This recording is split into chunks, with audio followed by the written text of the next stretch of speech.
Start. The two judges, having differed, they directed the case to be laid before the Chief Justice for obtaining a third judge's opinion on that question. Stop. The judge, to whom the matter was referred, by his judgment dated January 31, 1958, expressed the opinion that the word copy in section 419 meant a certified copy and directed his opinion to be laid before the division bench. Stop.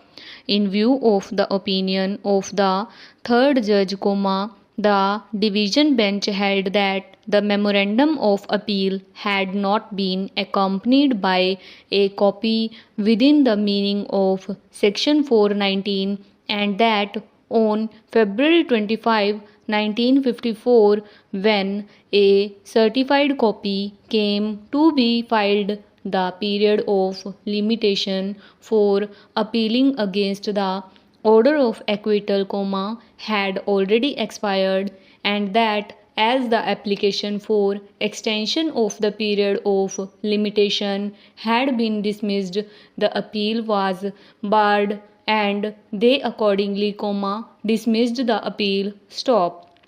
The learned judges, however, by the same order, gave the appellant a certificate that the case was a fit one for appeal to this court. Stop. Para.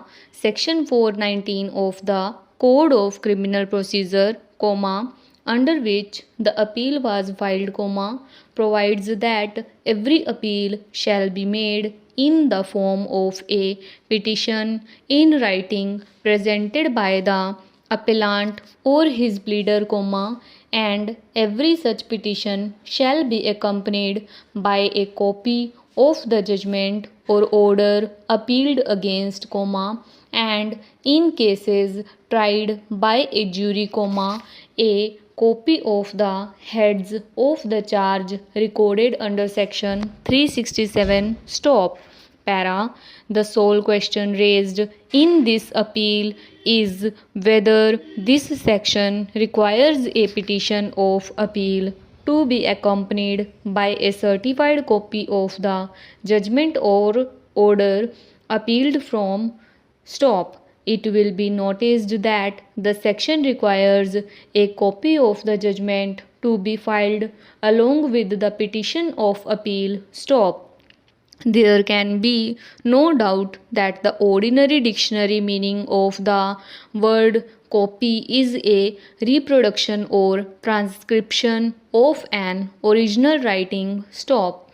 As the section does not, in terms, require a certified copy, it is urged on behalf of the appellant that the word copy with reference to a document has only one ordinary meaning, namely a transcript or reproduction of the original document, and that there being nothing uncertain or ambiguous about the word copy, no question of construction or interpretation of the section can at all arise. Stop.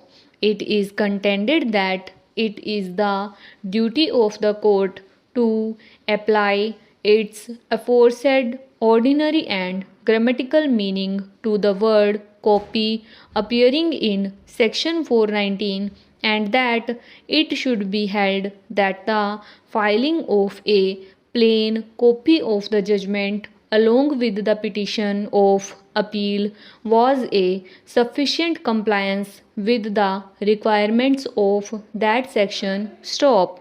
The matter, however, does not appear to us to be quite so simple. Stop.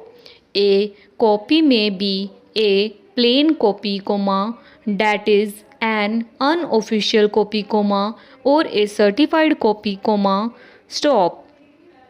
If a certified copy of the judgment is annexed to the petition of appeal, nobody can say that the requirements of Section 419 have not been complied with, for a certified copy is none the less a copy, that being the position, a question of construction does arise as to whether the copy used in Section 419 refers to a plain copy or to a certified copy or covers both varieties of copy, It is well settled that the words of a statute, when there is doubt about their meaning, are to be understood in the sense in which they harmonize with the